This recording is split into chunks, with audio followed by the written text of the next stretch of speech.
Yeah, good morning, students. In last class, we discussed about various relationship and various types. So previously, in two classes, we completed what is entity, attributes, and entity sets, and relationship and relation various types, and additional features of ER model. So attributes are entity. After identifying that, you have to design either it is a entity or relationship. After identifying the relationship, whether you have to connect two entities or two or more entities, after identifying the types of the relationship, you have to maintain the attributes of the various entities, and finally you have to implement the aggregation. So this is the concept of what we discussed this model. Now uh, coming to another topic that is not in your syllabus, but sometimes it asks as additional features of model. So this is another important topic in model. Okay, so see, already we completed all these things. So relationship ternary, right? Many two types roles, participation, right? This is the design issue. See, this is the design issues of conceptual design, and the next is the uh, additional features. You see, this is the additional features of diagrams. So sometimes it is called asked as extended features, extended features. Okay. Next, among these we have three categories called as specialization, generalization, and association. Okay. Coming to first one is specialization. So it is a process in which an entity is divided into sub entities. Okay. So specialization is a process of identifying one entity. So based upon identifying one entity, based on that entity, further we have to divide the main entity into sub entity. So this is a process of what. So this is a process of superclass to subclass. Okay. So the idea behind specialization is to find the subsets of entities that have few distinguished attributes. So you have to find a subset of the all the entities that have few distinguished attributes. Okay. So this is the one of the important process, that is a top down design process. That is, you first identify main entity. So first identify the main entity. Based on the main entity, you are dividing the sub entities or grouping the sub entities. Okay. So we designate subgroupings within an entity set that are distinctive from other entities in the set. So coming to this one, I have a one diagram called as, see, this is a we designating subgroupings. Okay. This is a top down approach, that is, we designate subgroupings within an entity set.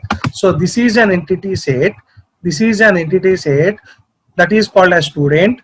Based on this entity set, we are subgrouping the entity set as ex student or current student, whether that student is a ex student or current student. So identifying superclass, based on superclass you are deriving subclass. This is one example. So identifying entity and dividing based on that entity with a sub entity, this is another meaning. So both are correct. Okay. So these subgroupings become lower level entity sets that have attributes or participate in relationships that do not apply to the higher level entity sets. So whatever the attributes available in subgroups or the main entity set should not be equal. That is nothing but whatever you are deriving the sub entities, that sub entities has lower level attributes. Okay. So sub entities can be represented by a triangle. This is a triangle symbol.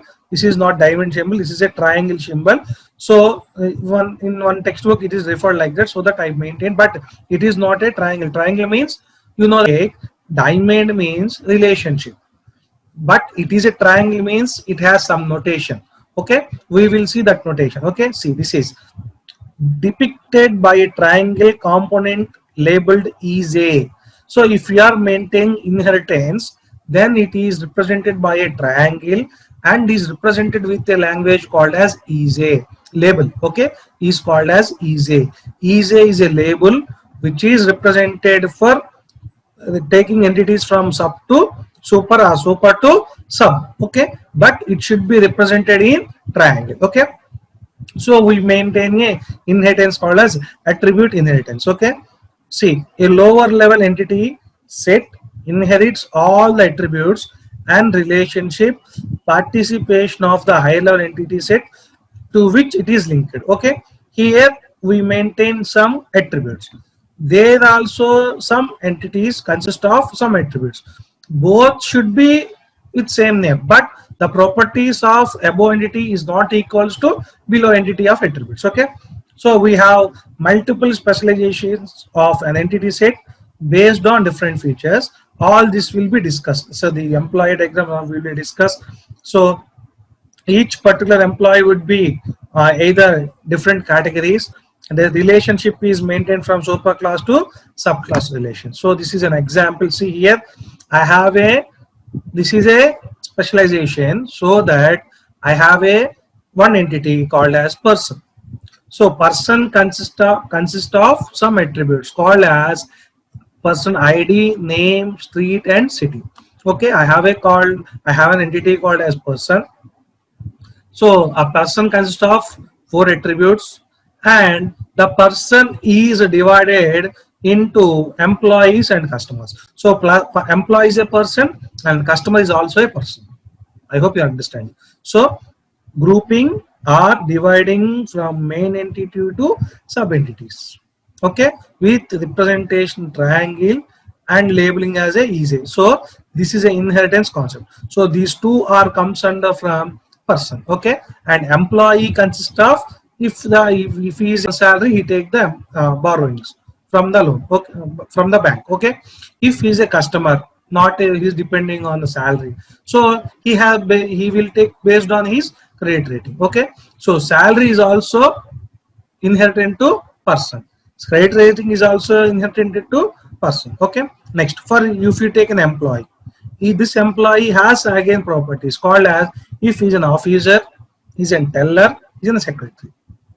If he is an officer, so he has an attribute called as office number, and office number is developed is contains with a person. Okay, next, if he is a teller, he is a station number and how many hours he is working. If he is secretary, how many he is working, how many hours he is working. So based upon this person, I group two entities called as employee and customer, which is part of a person.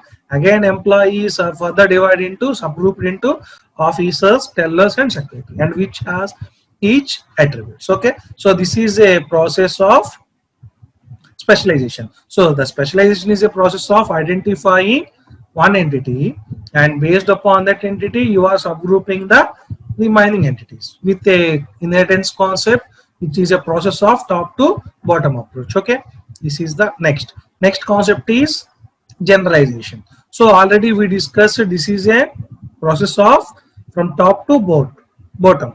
Similarly, if you take a generalization, it is the process of bottom to top. That is nothing but gathering the sub entities. Based on sub entities, you are moving to the main entity, or grouping the sub entities.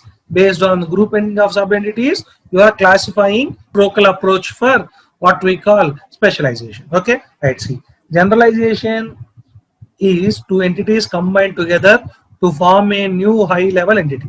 Now you are taking these two entities, so that these two entities you are moving to main entity. So this is a in your inheritance, this is called as multiple inheritance. So multiple inheritance are not supposed, was not designed so that you take an interface in Java. Okay, it is approach of bottom to design a process. It combine a number of entity sets that share the same features into high level entity set. So it is a combining a number of entity sets. We are combining number of entity sets which shares the same features. So name, mobile number. So mobile number is here, is the mobile number is available in which one? Sub entity. The mobile number is also available in main entity. Okay, so that share the same features into a high level entity set. This is a high level entity set. So grouping the low level entity sets which attributes have the common features of the high level entity set. Okay, specialization and generalization are simple inversions of each other. They are represented in a near diagram in the same way, so it is interchangeable. Okay, already we discussed.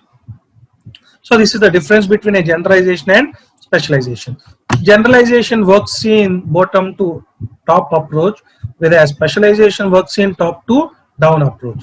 In generalization, size of schema is reduced, so that first in generalization you take the 10 entities, next you go to the 9 and 8, finally you comes under 1, so that you say that in generalization size of schema gets reduced, whereas in specialization size of schema gets increased. So here you take the entity based on you're dividing as 2 entities and again dividing as 3 entities, so that the data schema is increasing. Okay, next, it is normally applied to group of entities. So generalization is applied to group of, here we take a group of entities, so based on group of entities you are processing, but whereas in specialization it is from the single entity. Okay, so we can apply specialization to a single entity. Okay, clear. Next, in generalization process what actually happens is that it takes the union of 2 or more lower level entities, so to produce a high level entity set. So here what we say, we take a 2 or more lower level entities and forming a high level entity, whereas specialization is a taking a high level entity and based on high level entity you are dividing the 2 or more entities. Okay, so the specialization is the reverse of generalization. It is a process of taking a subset of high level entity set to form a low level entity sets. Okay, next, generalization process starts with the number of entity sets and it creates high level entities with the help of some common features. See, this is the based on common features you are moving and representing, whereas specialization process starts from a single entity set and it creates a different entity set by using some different features. So see this one, here we don't have common features, but if you take these 4 features called as what is person ID followed by name followed by street followed by city. See, whatever these attributes which are not available here, because why these not available means based on these attributes you are dividing. Okay, so that the properties will be changes, but it takes the common features. Properties will be different but features will be same. But whereas if you take the properties are same and features is also same, these are the properties. This is a name is a property, is also property. Mobile number is a property, is also property. Okay, I hope you understand it. In generalization, the difference and similarities between lower entities are ignored to form a higher entity. So we take the difference and similarities between lower entities are ignored to form a higher entity. So here we see we take various different properties based on we differ which is a common and which is a different, so that here we take the common of the properties. If you want to take the different also, it also be taken. Okay, but in specialization a higher entity is split to form lower entities. Okay, see, this is the main what we have to understand is based on the entity set which consists of attributes, you group as a high level entity with common features or different features, but you have to take the features of these 2 entities and make it as a common features. You can divide the features or you can common the features. Okay, there is no inheritance in generalization, as you know that we don't have multiple inheritance was not supposed by the Java, whereas we have. Next, last one is aggregation. So if you take the already we said that aggregation is a concept of when you are taking a n-ary relationships which is not a proper meaning, then you use a mechanism called as aggregation. See, consider the ternary relationship works on which we saw earlier. Already we discussed, but I take the diagram. Suppose we want to record managers for tasks performed by an employee at a branch. So I want this managers relation. I want is managers relation. Okay, managers for tasks performed by the employee. So employee, I want the managers relation of employee. But the managers relations are depicted to again job. If I want to know the details of managers, also available in job. Okay, because these two are grouped each other. If I want to know the job information, it representative managers. If I want to know the employee which is performing at a particular branch, also represented a job, so that there is a duplication of the data. Okay, so relationship sets works on and manage separate overlapping information. This is overlapping information. I want this information which is here. This is also gives the information job. See, I want managers for tasks performed by employee at a branch. I want managers works which represent the branch. Similarly, I want based on managers information, if I go to the works on relation, I will get information. Okay, so that every managers relationship corresponds to a works on relationship. That's what I'm saying.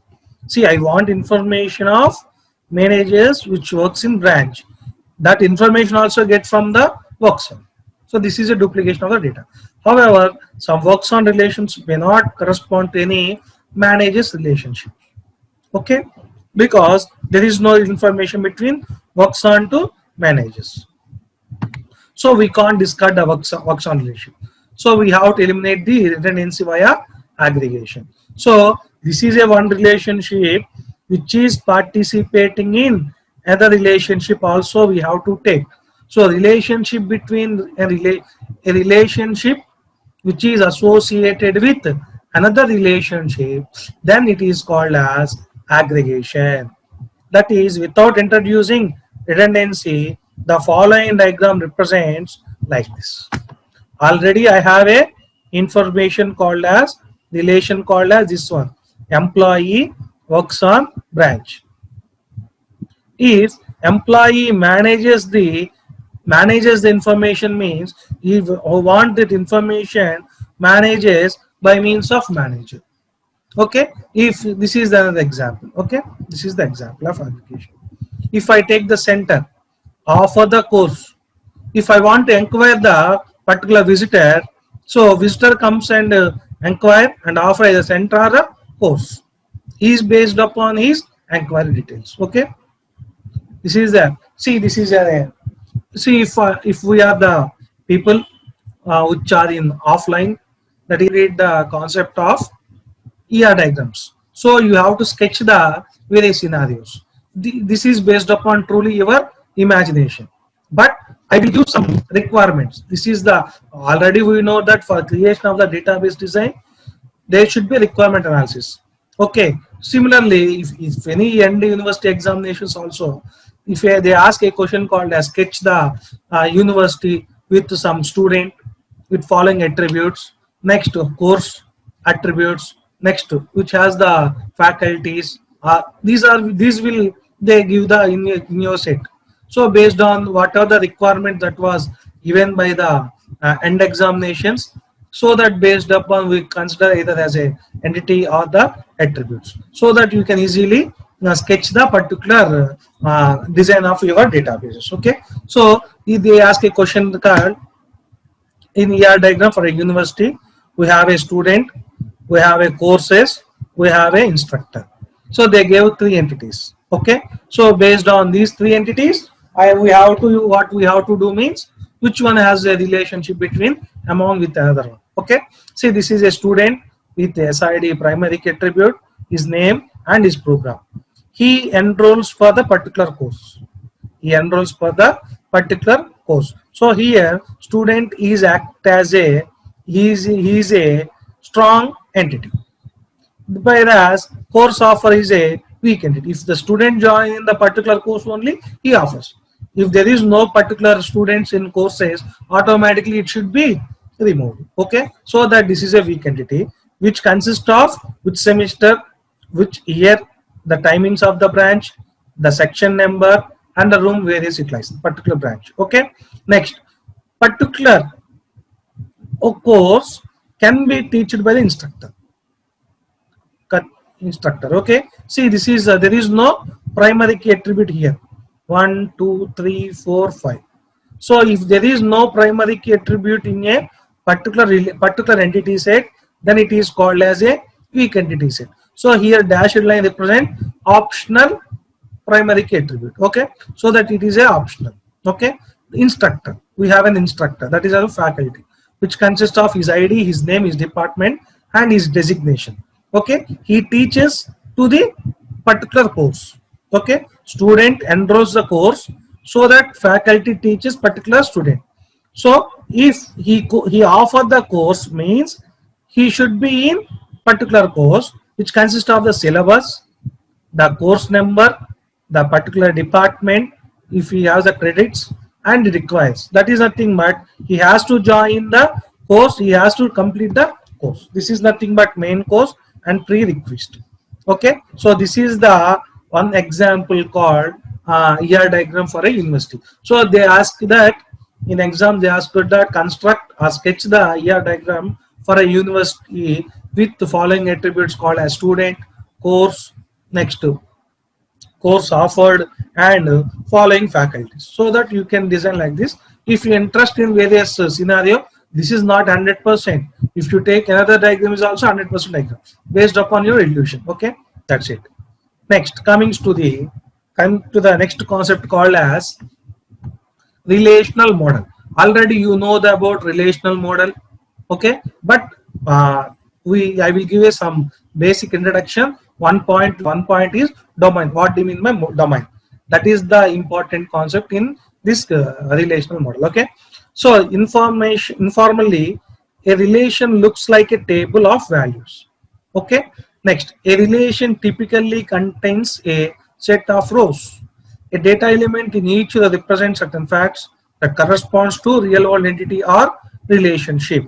So rows are called tuples. Okay, column has column header that gives an indication of the meaning of the data items in that column. So the column header is also called as attribute name. Okay, next we have this example. This is a relation or the table. Formally we call as a relation, informally we call as table. Formally we call as tuple, informally we call as row. Formally we called as attribute, informally we called as column. So okay, so we have the relation name, these are the attributes, and these are the tuples. Okay, next, the schema can be represented by, this is the schema representation. So that is the relation name followed by attributes. Okay, R is the name of the relation and attributes are A1, A2, so on, A. Now we have an example called as customer ID, data type, size. Next, customer name, data type, size. So the customer is the relation name, and ID, name, address, and these four are called as attributes, and the data type followed by size is a domain. This is a fixed, so that we call this as a domain. Domain is nothing but simply we can say that it is a atomic representation. It is a atomic representation which consists of the data types and size. This is called as domain constraints. Okay, so the tuple is an ordered set of values. We can represent it in like this. Okay, if you take a row, if you call as each value is derived from an appropriate domain based upon the domain constraint you use. Okay, domain constraints are nothing but based upon memory size allocations. So I have a 4 tuple called as 1, 2, 3, and 4. Consist of ID, name, address, and phone number. Okay, a relation is a set of tuples. Okay, next, already I said this is a domain. Attribute consists of a relation name. Each attribute of a relation has a name. Okay, it has a domain. It should be atomic. Okay, and last one is we represent as a null values. Okay, next we use one type of data type here called as date. We have another, I will discuss all these things in key constraints. Okay, what are these data types that we discussed, all we discussed. Okay, next we use a date format, have various formats such as year, month, date. So if you represent as for example id, data type, size. Okay, otherwise you will give address space date, means date is also one of the data type in DBMS. So in next class we will discuss various key constraints in relational model. So I hope you understand the concept of ER model, and you can know how to sketch the ER model. Okay, tomorrow we will discuss key constraints. Okay,